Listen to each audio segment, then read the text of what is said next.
Hello விஸ் இப்போ நம்ம போகிறது சம்மர் இன்ட்ரெஸ்டிங்கான ஒரு ஸ்டோரி தான். அதாவது மும்பை நகரம் அன்னைக்கு ரொம்ப பரபரப்பா வந்து இயங்கிட்டு இருக்கு. இந்த இடத்துல மிகப்பெரிய ஒரு கல்லூரி, அந்த கல்லூரியில படிக்கிற மாணவி மாயா ரொம்ப ஆடம்பரமான பணக்கார ஒரு பெண்ணு. அவளோட அப்பாவுக்கு ஃபோன் பண்றா, அப்பா நான் வீட்டுக்கு வரணும், கார் எடுத்துட்டு வாங்க, என்ன வந்து அழைச்சிட்டு போங்க அப்படின்னு சொல்றா. இப்ப அவரும் ரோல்ஸ் ராய்ஸ் கார்ல அங்கிருந்து வராரு, தனது மகளை ஏத்திக்கிட்டு புறப்பட போறாரு. அந்த இடத்துல தான் அங்க ஒரு இளைஞர் சைக்கிள்ல வரத பாக்குறாரு. அப்போ உடனடியா மாயாவோட அப்பா டோரை ஓபன் பண்ணி வெளியே வராரு. அந்த பையனை பார்த்து ரெண்டு கையும் கூப்பி வணங்குறாரு. ரவி, நீங்க கார்ல வரலாமே, ஏன் இப்படி வந்திருக்கீங்க அப்படின்னு அவர் கேக்குறாரு.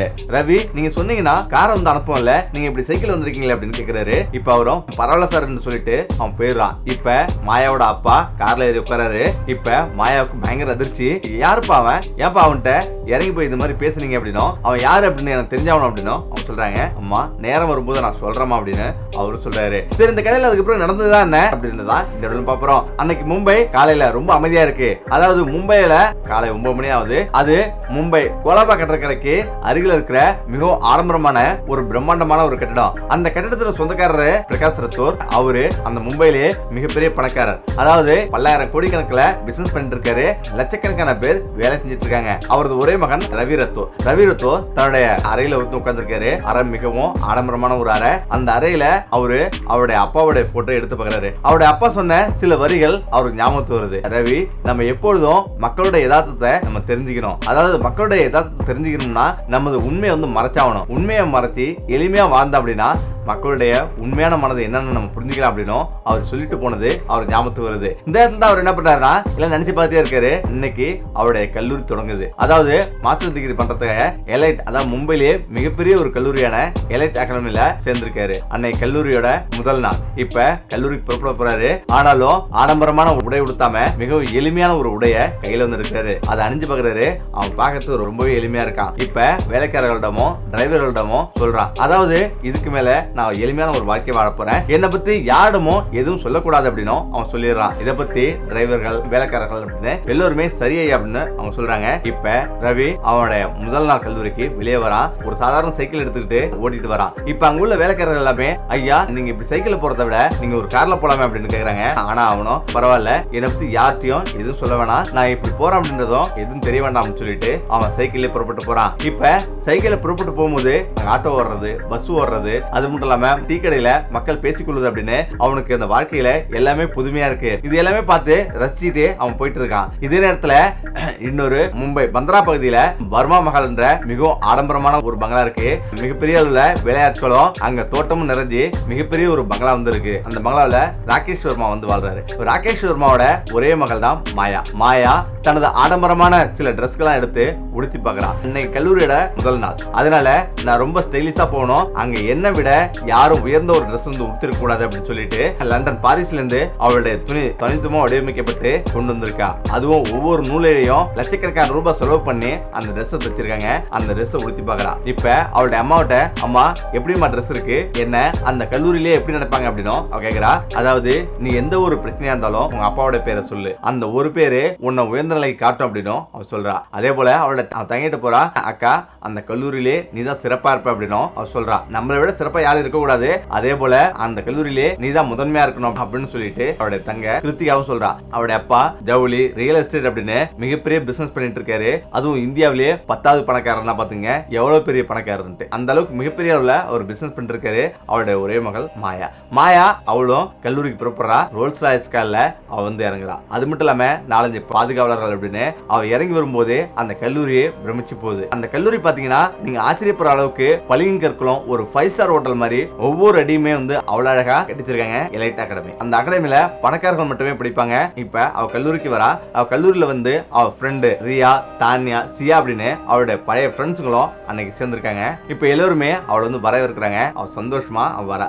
ஜாலியா எல்லாரும் சிரிச்சு பேசிட்டு இன்னைக்கு நாள் நம்ம கொண்டாடணும் அப்படின்னு அவ பேசிட்டு இருக்கா. அவங்க ஜாலியா பேசிட்டு இருக்கும் போது ஒரு இளைஞன் அங்கிருந்து சைக்கிள்ல வரான். அவன் பாக்குறதுக்கு ரொம்ப வியர்த்து போய் பயங்கரமா வந்துருக்கான். அவனோட சைக்கிளோட ஜெயின் அடிக்கடி அருந்து போகுது. அதை உட்காந்து கோத்துட்டு ஃபிட் பண்ணி அதை ஓட்டிட்டு வரான். இப்ப அவனை பார்த்து எல்லாரும் அங்க பாருங்க ஒருத்தன் சைக்கிள் ஓட்டு வரான் பாரு அப்படின்னு அவனை கிண்டல் பண்றாங்க. அது மட்டும் இல்லாம ஏதோ ஒரு கிராமத்தை சேர்ந்தவனா இருப்பான் இருக்கு, ஏதோ தப்பித்தவரி இந்த காலேஜ்ல சீட் கிடைச்சிச்சு அப்படின்னும் ஏதாவது ஒரு இடஒதுக்கீடுல அவனுக்கு கொடுத்துருப்பாங்க அப்படின்னும் அவங்க எல்லாருமே பேசிக்கிறாங்க. இப்ப அந்த இளைஞனை எதுவுமே பேசாம அப்படியே வந்துட்டு இருக்கான். அப்ப மாயாவோ ஒரு தண்ணீர் பாட்டில் எடுத்து அவன்கிட்ட ரொம்ப வேர்க்க வந்திருக்க இந்த தண்ணீர் குடி அப்படின்னு தண்ணீரை வந்து அவன் மேல ஊத்துறான். இப்ப இதெல்லாம் பார்த்துட்டு அவன் அமைதியா போயிடுறான். அன்னைக்கு முதல் கிளாஸ். இப்ப ரவிக்கு ரோஹன்ற ஒரு இளைஞன் அறிமுகம் வரான். ரோஹன் மிடில் கிளாஸ் மாணவன். அது மட்டும் இல்லாம ரவிய ரொம்பவே பிடிச்சிருது. ரவியோட எளிமை, ரவியோட பேச்சு எல்லாமே அவனுக்கு எளிமையா இருக்கு, ரொம்பவே பிடிச்சிருது. இப்ப சரிவா கிளாஸுக்கு போலாம், ஏன் இவ்வளவு அமைதியா இருக்கு அப்படின்னு ரோஹன் ரவிட்ட கேக்குறான். ஆனா ரவி இல்ல, மக்களோட யதார்த்தத்தை புரிஞ்சுக்கிறது தான் மனிதனோட இயல்பு, அதை புரிஞ்சுட்டு யார் செயல்படுறாங்களோ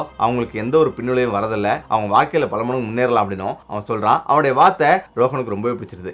அவங்க கூட சரிவா கிளாஸ் போலாம் அப்படின்னு போறாங்க. எல்லாருமே கல்லூரியில் அமைதியா உட்கார்ந்துருக்காங்க.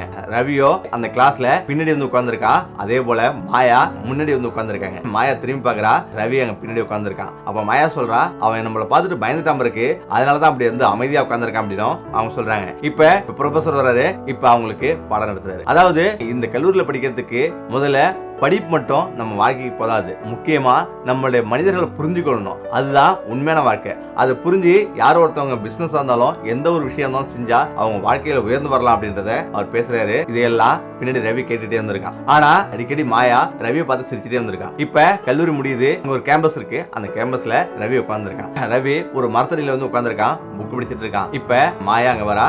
எல்லாரும் பாருங்க, சைக்கிள் ஓட்டுறவன் அவன் உட்கார்ந்துருக்கான். படிச்சா மட்டும் போதாது, வாழ்க்கையில யதார்த்தம் தேவை, மனிதர்கள் புரிஞ்சுக்கணும் அப்படின்னு இவ சொல்றான். இதை பார்த்து நேரா நிமிந்து பாக்குறான். அவளை பார்த்து சிரிச்சுட்டு திரும்பவும் படிக்கிறான். அவன் எதுவுமே சொல்லி அப்படின்னு பயங்கரமா கோபமுறான். உண்மையிலேயே இவனோட இயல்பு இப்படிதானா, இல்ல இவன் எந்த மாதிரியான டைப் அப்படின்னு அவளால புரிஞ்சுக்கவே முடியல. இப்ப ரொம்பவே அவளை சங்கடப்படுத்துது. அவனை பத்தி ஏன் இந்த பையன் இவ்வளவு அமைதியா இருக்கான், உண்மையிலேயே அவன் அப்படிதானா, இல்ல அது பலவீனமா இல்ல பலமா அப்படின்னு எதுவுமே புரியாம அவன் போயிடுறான். இந்த இடத்துல கொஞ்ச நேரம் ஆகுது. இப்ப ரவி நினைக்கிறான், உனக்கு ஒரு நாள் புரியுற காலம் வரும், அப்ப நீ புரிஞ்சுக்க அப்படின்ற மாதிரி அவன் நினைச்சுக்கிட்டு திரும்பவும் புத்தகத்தை படிக்கிறான். இப்ப ரோஹன் திரும்ப ரவியிடம் வரான். ஏன் ரவி, ஏன் இவ்வளவு அமைதியா இருக்க, ஏதாவது பேச வேண்டியதானே அப்படின்னும் அவன் சொல்றான். பேச வேண்டிய அந்த நேரம் வரும்போது கண்டிப்பா நான் பேசுவேன் அப்படின்னும் அவன் சொல்றான். இப்ப சரி அப்படின்னு வா கேண்டீன்ல போய் ஏதாவது சாப்பிடலாம் அப்படின்ட்டு ரெண்டு பேரும் கேண்டீன்ல போறாங்க. இப்ப இப்படியே ஒரு வாரம் கழியுது. இப்போ ஒரு நாள் ரவி கேண்டீன்ல உட்கார்ந்துருக்கான். அவனுடைய டிப்ளமாக்ஸ்ல இருந்து 2 சப்பாத்தி இருக்கு. அந்த சப்பாத்தி ஓபன் பண்ணி சாப்பிடலான்ட்டு கொஞ்சம் சாம்பார்லாம் ஊத்தி தொட்டு சாப்பிடுறான். மாயாவும் மாயாவோட ஃப்ரெண்ட்ஸும் வராங்க. இப்ப அந்த சைக்கிள் ஓட்டு போவேன் இங்க உட்கார்ந்துருக்கான் பாருங்க அப்படின்னு அவங்க பேசுறாங்க. ஏதாவது ஓசியில சாப்பாடு கிடைச்சிருக்கும், அதான் சாப்பிட்டு இருக்கான் அப்படின்னு கிண்டல் செய்யறாங்க. ரவி ஒரு முறை இப்படி பாக்குறான். பார்த்துட்டு ரொட்டியை பிக்கிறான். இந்த ரோஹன் அங்க வரான். ரோஹன் எப்படி இருக்கு அப்படின்னு கேட்டு ரோஹன் கூட சாப்பிடுறான். ஏன்னா ரோஹனை ரொம்பவே பிடிக்கும். ஏன்னா எளிமையான ஒரு மனிதர் மட்டும் இல்லாம அவன் ஏழை குடும்பத்திலே வந்ததால வறுமையை புரிஞ்சுக்கிட்டு ரவியோட நல்ல ஒரு நட்பு வச்சிருக்கான். இப்ப மாசம் பல கிடக்குது. கல்லூரியில முக்கியமான ஒரு தேர்வு நடத்துறாங்க. இந்த தேர்வுல நீங்க வெற்றி பெறதா உங்களுடைய வாழ்க்கையை தீர்மானிக்க அப்படின்னு எல்லாரும் கூறுறாங்க. இப்ப இந்த திட்டம் ஒரு குழுவா செயல்படுத்தணும் அப்படின்னு அங்க உள்ள ப்ரொஃபசர் சொல்றாரு. அதாவது குழுவோட செயல்படுத்துங்க அப்படின்னு ஒரு குழுவை தனித்தனியா பிரிக்கிறாங்க. அந்த குழுல ரவி, மாயா, ரேகான், ரியா அப்படின்னு 5 பேர் சேர்ந்திருக்காங்க. இப்ப மாயாவோ கோபமுறா.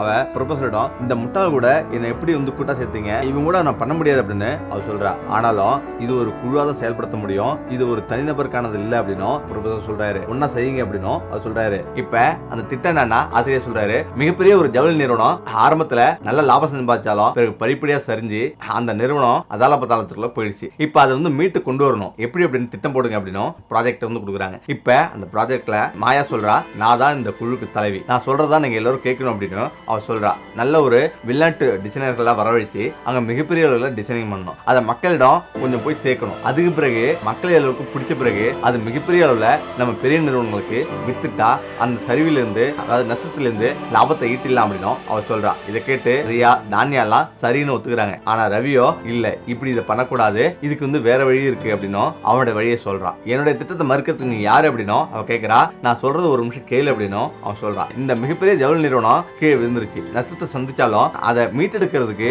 சில நுட்பமான முறையை வந்து நம்ம பயன்படுத்தணும். ஏழை எளிய மக்களுக்கெல்லாம் எளிமையா போய் சேர்ற மாதிரி குறைந்த செலவுல வடிவமைச்சு அது நிறைய பேருக்கு கொண்டு சேர்க்கணும். அது கொண்டு சேர்த்தாவே அதுவே ஒரு தீர்வு தான். ஏழை எளிய மக்கள் எல்லா மக்களுக்கும் போய் சேர்ற மாதிரி நம்ம டிசைனை வடிவமைச்சு நம்மளே நேரடியாக விற்பனை பண்ணணும். அப்படி விற்பனை பண்ணி மிகப்பெரிய லாபத்தை ஈட்டி நம்மளுடைய கம்பெனியை நிலையான ஒரு கம்பெனியை மாத்தலாம் அப்படின்னு அவன் சொல்றான். இதுக்கு மாயா மறுப்பு தெரிவிக்கிறான். ஆனா ரிஹான் ரவி கூட இருக்கான். இப்ப இவன் சொல்றதான் சரியா இருக்கு, இவன் கூட தான் நான் நிப்பேன் அப்படின்னும் அவன் சொல்றான். இப்ப இவளுக்கு ஒரே குழப்பமா இருக்கு. இப்ப அவனோட ப்ரொபோசத்தை எல்லாமே எடுத்துக்கொண்டு சொல்றாங்க, அவளோட திட்டத்தை அவன் சொல்றான். ஆனா ரவியோ அவனுடைய திட்டத்தை ப்ரொபோசத்தை சொல்றான். இப்ப எல்லோருமே ரவியோட திட்டத்தை தான் ஏத்துக்கிறாங்க. ரவிக்கு முதல் பரிசு கிடைக்குது. மாயாவுக்கு பயங்கர ஷாக். எப்படி இவன் சாதாரணமா இருக்கான், அமைதியா இருக்கான், ஆனா இவ்வளவு பெரிய திட்டத்தை சாதாரண முடிச்சிட்டானே அப்படின்னு அவ குழம்பி போறான். தன்னுடைய பிசினஸ்ல இருந்து நுணுக்கமான சில விஷயங்களை அவன் சொல்லிருக்கான் அப்படின்றது அவங்க யாருக்குமே தெரியாது. இப்ப தியரி தான் முடிஞ்சிருக்கு, பிராக்டிகலா மறுநாள் சொல்றாங்க. இப்ப பிராக்டிகலுக்கு எல்லாருமே பல லட்சம் ரூபாய் செலவு பண்றாங்க.